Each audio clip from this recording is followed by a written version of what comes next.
I found myself in this vicious cycle a lot.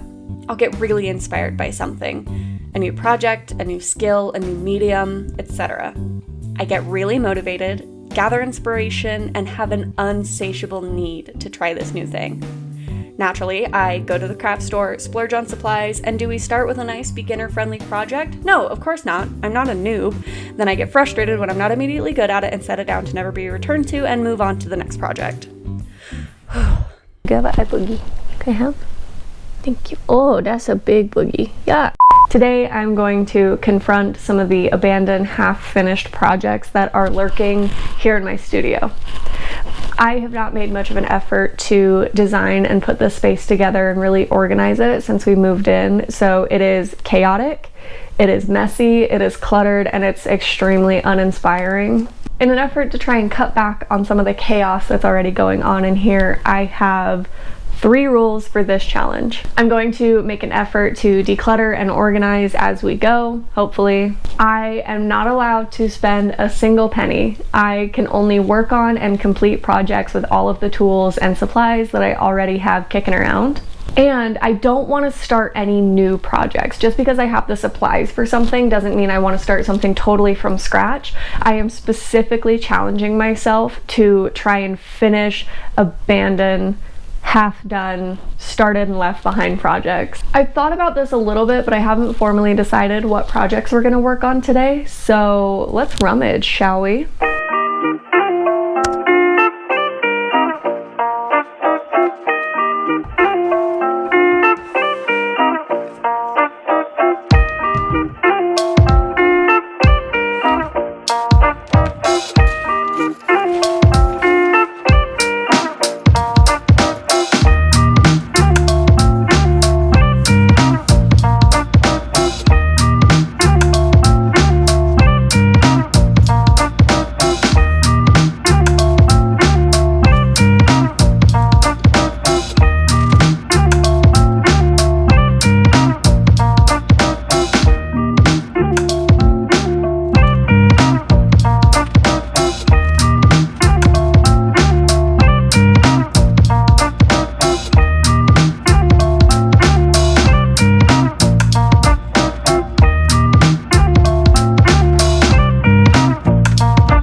But if this brings you just a little closer to those men who are going into the hottest spots,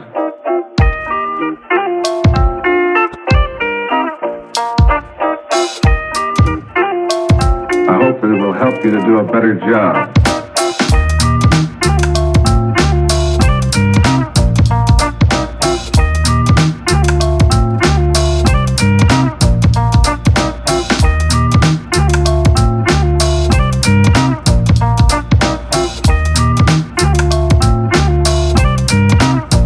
Better job.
Voiceover Maddie here because I feel like these next projects could use a little bit more explanation.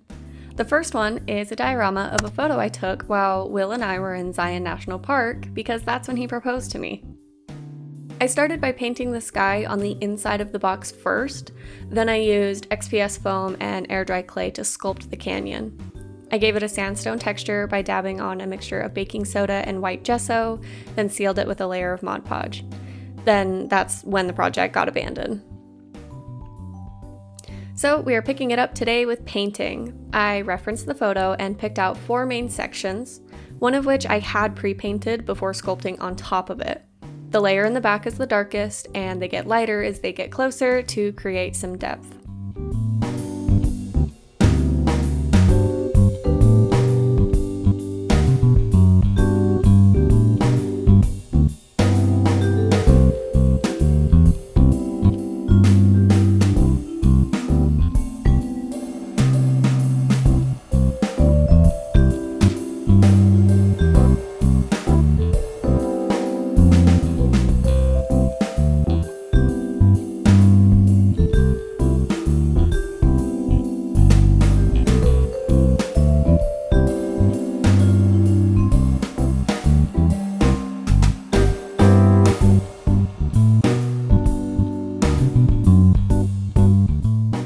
After I was happy with the color, I created an oil wash. This is oil paint thinned way down with mineral spirits. For the sculpture, I mixed a burnt sienna and a dark purple. Mixing the paint with the mineral spirits lets the color flow into all the little nooks and crannies, then you dab off the extra. It's a quick and easy way to create recesses in the shadows of a 3D piece.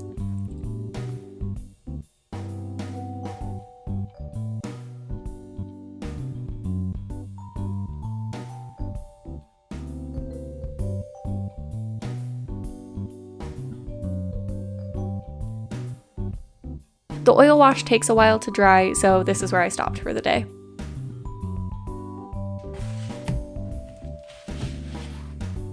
So I'm not entirely sure where to start with filling you in on this project.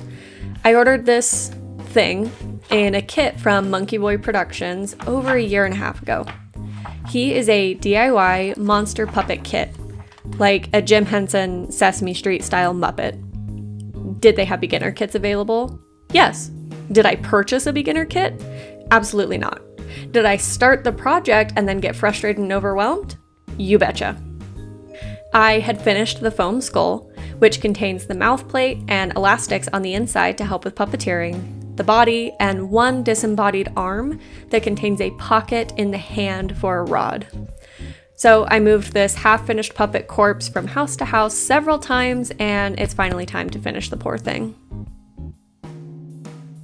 I started by stitching the rest of the other arm, turning it inside out, and stuffing the foam inside the hand.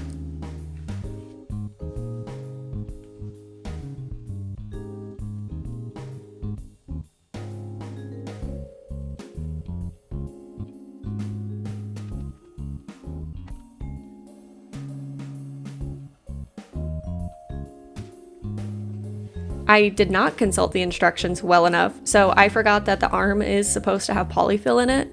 So his right arm has some good structure and his left arm is a little flaccid. Now it's time to give this little guy a face. The kit came with these beady black plastic eyes, so I eyeballed where I wanted them and stabbed his head with a pair of scissors.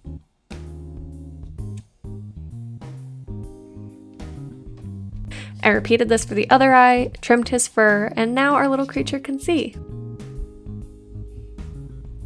I still hadn't decided what his design was going to be, but I knew I wanted him to have ears. I made some ears out of green felt, cutting out 4 in total. At this point, I was really tired of hand sewing, so I stuck the front and back of his ears together with seam tape, and I don't own a proper iron, so I used a saucepan over the stove to activate the tape. I took him back to my desk, and while I was making sure the ears looked good, I had an epiphany. This guy was going to be a bat. I got to work sculpting his little fangs and his big nose. I referenced a Honduran white bat while sculpting, and I definitely got distracted by how cute they are. Are you kidding me? Look how tiny.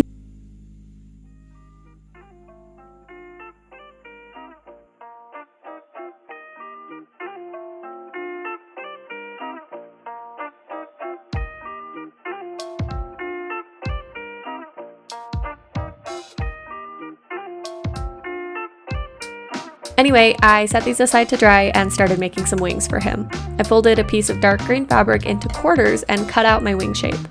The seam tape worked so well for the ears that I decided to use the same technique on the wings. And since I can't control the temperature on my saucepan, it worked less good. So I scrapped that idea and just used one layer of fabric.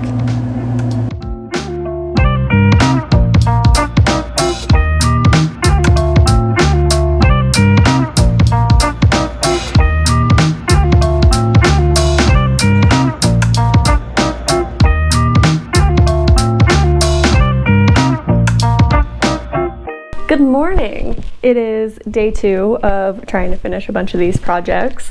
Today I'm going to put the arms, the wings, and the face on our little bat puppet friend. We're going to finish and mount the little diorama. But that's really all that I have to say this morning, so let's get started.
Oh, he's cute.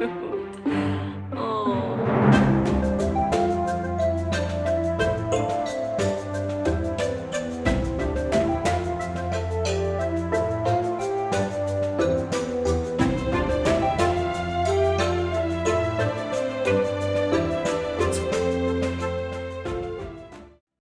I hope you guys enjoyed hanging out with me while I finished some projects I dug up from around my studio. I really need your help naming our bat monster friend, so comment down below any ideas that you have. I hope maybe this challenge can serve as a reminder to you that even if a project has been rotting in a box for 1.5 years, it's never too late to pick it back up. If you'd like to see some more crafty videos like this in the future, please like and subscribe. Minu will get a kiss on the forehead for every new subscription that we get. I really appreciate you stopping by to say hi. Bye-bye now!